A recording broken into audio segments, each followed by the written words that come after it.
Caligula's rule was a strange and terrifying spectacle that defied every known law of decency and governance.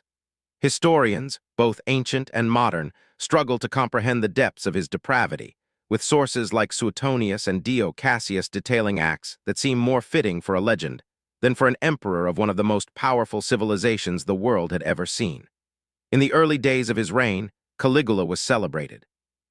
He was the beloved heir of the late Emperor Tiberius, and there were hopes among the Senate and the people that his leadership would restore stability to a Roman Empire rocked by intrigue, betrayal, and paranoia. But soon, the glimmers of hope faded, and the mask of civility he initially wore was torn away to reveal a ruthless and tyrannical ruler. What set Caligula apart from his predecessors, however, was not just his cruelty, but his willingness to indulge in the most perverse and intimate acts, without regard for the sanctity of Roman values. As the months passed, he began to isolate himself from the court, surrounding himself with sycophants and flatterers, and distancing himself from the concerns of governance. It was within this isolation that his mental state began to deteriorate, with disturbing actions that shocked even the most hardened individuals within his court.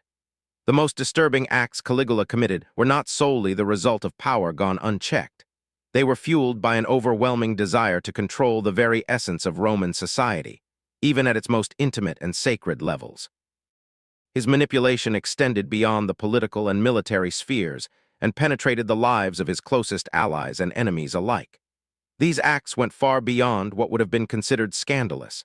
They were designed to destabilize the very concept of human dignity and power. Historians record one of the earliest signs of Caligula's descent into madness as his decision to declare himself a living god. To impose this divine status, he demanded that his statues be placed in temples across the empire, even commanding that these statues be worshipped alongside traditional Roman deities. His arrogance knew no bounds, as he forced others to bow before him and acknowledge his godlike status, using his position to manipulate and intimidate both the Senate and the people. However, the most intimate and horrifying acts were not simply political in nature. Caligula's need to assert dominance extended into his personal life, where his sexual exploits became a tool of power and control. The emperor's pursuit of pleasure knew no moral or legal restrictions.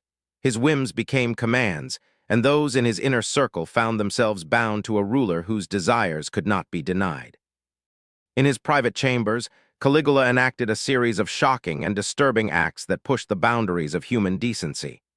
One of the most infamous tales involves his relationship with his sisters, particularly Drusilla, whom he is said to have loved obsessively. Ancient sources tell of Caligula's incestuous desires, with Caligula reportedly going so far as to force his sisters into relationships that were considered taboo even within the permissive context of imperial Rome. His incestuous acts were not simply a matter of personal indulgence. They were acts of humiliation and control, designed to assert his power over even the most sacred and personal aspects of familial ties. Moreover, Caligula's indulgence in orgies and public displays of debauchery became notorious. His court was a place where morality had no place, and where the emperor, in his manic pursuit of pleasure and dominance, orchestrated events that would be considered unimaginable in the civilized world. It is said that he hosted lavish feasts where guests were encouraged to indulge in every form of hedonism imaginable, acts that were both shocking in their excess and terrifying in their implications for the moral fabric of the Roman Empire. But perhaps the most chilling aspect of Caligula's reign was his use of sexual violence and coercion. The emperor's cruel streak extended to those who dared to oppose him, as he would often punish perceived enemies by degrading them in the most intimate ways. Female members of the imperial family, senators' wives, and even men of the court were not immune from his terrifying power. The scandalous acts and unchecked power of Caligula slowly eroded the trust and loyalty of those around him. The once vibrant and flourishing Roman Empire was now a kingdom of fear, where no one, regardless of status, was safe from the emperor's wrath. As his paranoia grew, so too did the list of victims, as friends and foes alike found themselves caught in the web of Caligula's terrifying whims. These shocking intimacies, both public and private, were not just acts of cruelty, they were methods of control. Caligula's madness manifested not only in his violent outbursts, but in his constant need to assert his dominance over others. He had become a ruler who could not be reasoned with, a leader whose actions transcended the boundaries of traditional governance and crossed into the realm of psychological warfare. The political implications of Caligula's intimate acts were profound. The Roman Empire, founded upon traditions of honor, virtue, and discipline, was now being torn apart by the very figurehead that was supposed to uphold its values. What was once a realm governed by law had become an empire ruled by fear, one where the emperor's whims dictated the fates of his subjects. As we delve deeper into the hidden world of Caligula's reign, we begin to uncover the darker truth behind these intimate acts.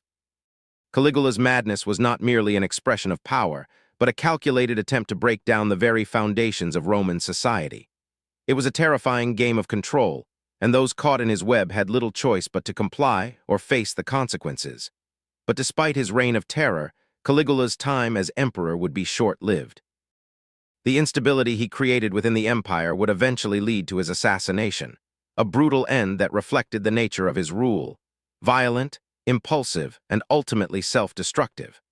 As the years of Caligula's reign wore on, the emperor's power grew more unrestrained, and his intimate acts escalated in both depravity and scope. His desire for control over the Roman Empire did not end with the political and public spheres. It expanded into the very lives of those closest to him, further embedding his terrifying psychological grip on both the court and the common people. What had begun as a series of shocking displays of hedonism and manipulation soon transformed into a carefully orchestrated system of fear, secrecy, and psychological domination. The mechanics of power. Caligula's madness, once sporadic and unpredictable, now appeared to follow a more calculated pattern. The emperor's actions, once seen as outbursts of an unstable mind, were now deeply woven into the fabric of his rule. In a Roman Empire where loyalty was everything, Caligula turned this allegiance into a weapon. He manipulated the political structure itself, turning the Senate and the imperial court into puppets that existed solely to reinforce his will. To do this, Caligula employed an elaborate system of favors, betrayals, and coercion. Senators and high-ranking officials, who once held considerable power, now found themselves at the mercy of a ruler whose decisions were unpredictable and whose whims could change at any moment. Those who stood by Caligula's side often did so under the threat of violence or social ruin. The emperor's manipulation of loyalty was not just political. It was personal, deeply entangled in the private lives of his closest allies. Caligula's control of his court grew ever more invasive. His intimate acts, once confined to isolated incidents, became part of a larger plan to demonstrate his supremacy. Those who wanted to remain in power or even survive in his court were expected to participate in his bizarre rituals, acts that blurred the lines between servitude and madness. Invitations to his feasts, his private chambers, and his intimate gatherings were no longer mere invitations but ultimatums. To deny him was to risk one's life. Psychological warfare and the descent into obsession. As his rule continued, the psychological manipulation Caligula employed became more sophisticated. He took advantage of the inherent uncertainty in Roman society, where the line between a ruler and a deity was often thin. Caligula, already declaring himself a god, used this divine status to command submission, not only from his political enemies but from those closest to him. The emperor's need to assert dominance over every aspect of Roman life intensified, and this was no more apparent than in his treatment of those in his immediate circle. For example, Caligula's relationship with his sisters, particularly Julia Livilla and Agrippina the Younger, spiraled into the realm of the grotesque. His incestuous desires, initially hidden, became a matter of public spectacle. It was no longer a personal sin to be hidden in the privacy of the imperial household. Instead, it was transformed into an act of dominance, meant to break down the familial bonds that had long defined Roman society. To violate one's family was to violate the very heart of Roman virtue, and Caligula's acts of incest were not mere expressions of lust, but calculated blows to the very foundation of the empire's social order. Furthermore, Caligula extended his power beyond the Senate and his immediate circle, reaching into the everyday lives of Roman citizens. The emperor's emotional instability became a source of power itself. His ability to swing from moments of seeming affection to sudden bursts of wrath was terrifying. Those who fell out of favor, whether for political reasons or simply because they were no longer useful, found themselves cast aside in the most humiliating and destructive ways. Caligula's paranoia, once a personal flaw, became a political tool. It drove the emperor to increasingly erratic decisions, such as his bizarre attempts to incite fear and submission among the military. His soldiers, who had once been seen as loyal defenders of the Roman Empire, were now pawns in his psychological games. He would demand that they worship him, conduct sacrifices to him, and bow before his image, as though he were not just their emperor but their divine master. Secrecy and silence, the aftermath of Caligula's desires. Behind the palace walls, Caligula's debauched acts became part of a secret world that was both inaccessible and terrifying. His behavior was not just public theater, but a private ritual of control that had to be maintained behind closed doors. The Roman Empire, under the guise of civilization, became a stage for a ruler whose obsession with control transcended the realm of the political and entered into the personal. In this world, secrecy was paramount.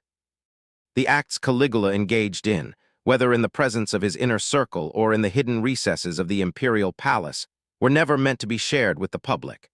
They were part of a grand psychological game, one that played on the very fears of those who surrounded him. He used secrecy as a weapon, and the silence of his victims became just as significant as their physical compliance. But Caligula was not content to simply manipulate those around him. He wanted to rewrite history itself. His acts, his words, and even his very image were transformed into something divine, something beyond reproach. In doing so, he sought not only to dominate the present, but to erase any future that might dare question his authority. The aftermath of these intimate and personal acts was a society gripped by fear. Though Caligula's reign would eventually be cut short by a brutal assassination orchestrated by members of his own guard, the damage had been done. The psychological scars he inflicted on Rome would last far beyond his death, leaving behind an empire fractured by paranoia, fear, and the legacy of a ruler who had corrupted every part of Roman life.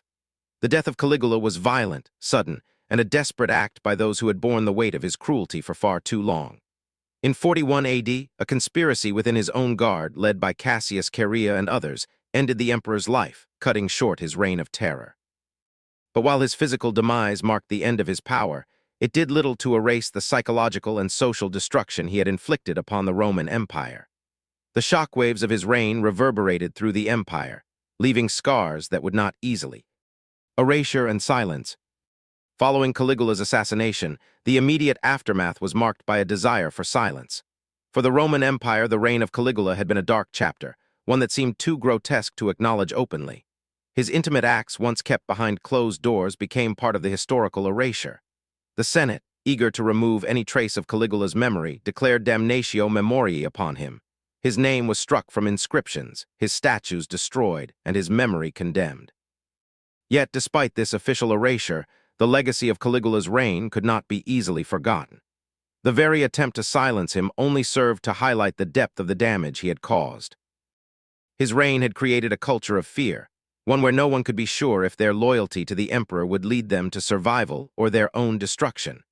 The psychological toll of his rule was profound, leaving a legacy of suspicion and paranoia that would linger long after his death. Caligula's intimate acts, which were once part of his personal quest for power, had left a permanent mark on Roman society.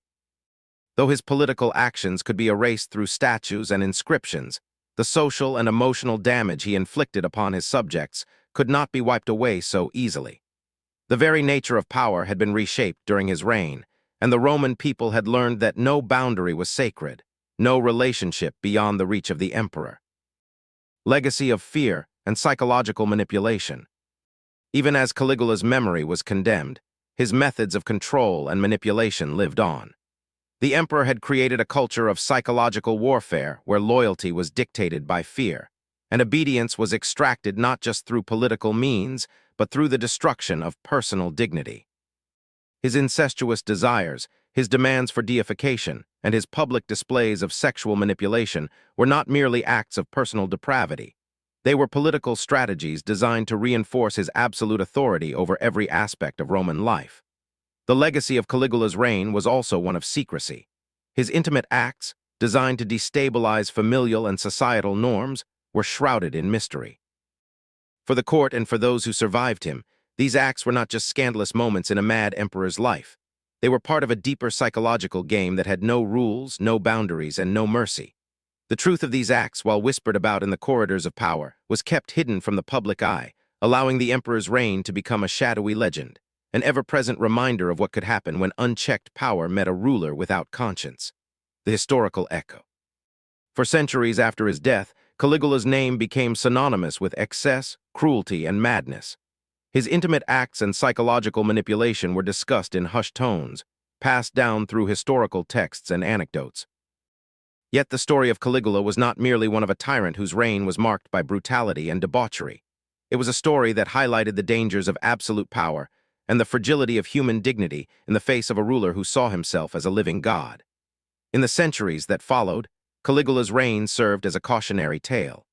His intimate acts, once considered too grotesque to speak of, became part of a larger conversation about the moral and ethical dangers of absolute rulers. His reign was examined by historians as an example of the dangers of power when it is no longer held accountable to law or morality. However, despite the passage of time, the full extent of his madness remained a mystery. While many of his actions were well documented by ancient historians like Suetonius and Dio Cassius, there remained a sense that the truth of his reign had been forever lost to history.